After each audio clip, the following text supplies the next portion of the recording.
Good morning, everybody. I have put this one. I'm trying to make beautiful. Even though that I am 58 years old, I just wanted to be still young, forever young. Only joking, guys. My husband is laughing to me. At saka nga pala, doon sa mga nagme-message sa akin, nga nanghihingi ng tulong, uulitin ko muli sa inyo. Kung gusto niyo yung tulong ko, itulungan din ninyo ako. Ang ibig sabihin nun, pag humingi kayo ng tulong sa akin, ay tulungan din ninyo ako. Manood kayo ng videos ko. Manood kayo sa YouTube ko. I-share nyo. Mabukas kayo ng YouTube. Para and then, magpakita kayo everyday. Araw-araw, magpakita kayo sa comment section ko na nanonood kayo ng videos ko sa YouTube ko. Maglagay kayo ng mukha sa YouTube ko. Ang profile ninyo, kailangan may mukha kayo. Kasi kung wala kayong mukha, ay yung lang ginagamit ninyo, yung mga letters lang, hindi ko kayo mababalikan. Hindi ko kayo mapupuntahan.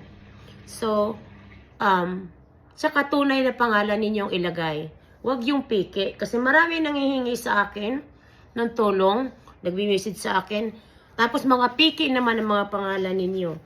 Hindi naman kailangan kayong maging piki ang pangalan nyo. Bakit kailangan nyo maging piki ang pangalan nyo? Kaya pag napipili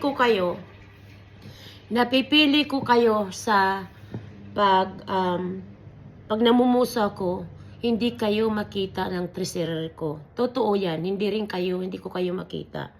So bakit nga ba napipiki ang pangalan nyo? So pangit yon, maging honest kayo. Pagkatapos yung iba naman na nanghihingi sa akin ng tulong, sasabihin mo sa akin sabihin niyo sa akin na nanonood ka ng videos ko sa YouTube. Hindi nga kita nakikita doon. Pinupuntahan ko yung mga bahay ninyo, yung mga account ninyo, ni isa na wala kayong shinare sa akin. Marami kayong pinapanood, marami kayong sinishare, pero wala sa akin. Pero okay lang yon. Okay lang yon na manood kayo ng iba. So, ang ibig sabihin, nagsishare kayo ng iba, nanonood kayo ng iba, pagkatapos, sa akin kayo humihingi. So, ang iba lang ang ibig sabihin yan, nag-iipon ka o nag-iipon kayo ng mga vloggers na hihingian. Pangit naman yun.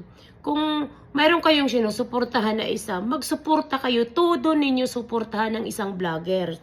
Para naman, todo rin naman kayong, kapag humingi ng tulong, ay nabibigyan kayo. Katulad ng hingi mo sa akin, paano kita bibigyan kung hindi ka naman nanonood ng videos ko? So, wag kang manggagamit ng mga vloggers. Yung ganun. Kung may vloggers ka pinapanood, todo suportahan mo. Para naman katulad ko, kung humingi ka sa akin, ay kahit pa paano may bibigyan kita kapag mayroon ako. Kasi hindi naman talaga ako mayaman. Okay guys pasensya na ha. Yung mukha ko, ang ganda ko, diba? Gusto ko lang magpaganda. So please, ulitin ko muli. Kung gusto mo makahingi sa akin ng tulong, tulungan mo rin ako. Pumunta ka sa YouTube, manood ka ng video sa YouTube. I-share mo, i-subscribe mo ako. Okay guys, thank you so much.